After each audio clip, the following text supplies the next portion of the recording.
Sa nasinati nga pagbaha sa dakbayan sa Sugbo, panahon nga mubunok ang uwan usa sa naapektuhan ang South Road Properties kun SRP.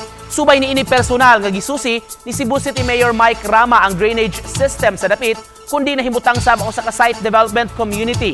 Gitan-aw niya mga agianan sa tubig sama sa kanal kundi niyang gipaablihan og iyang gilili ang naa sa sulod kundiin makita nga dunay nakaali sa lutsanan sa tubig. Mimando kini sa paghimo og pamaagi aron masolusyonan og dili na makamugna og problema sa baha.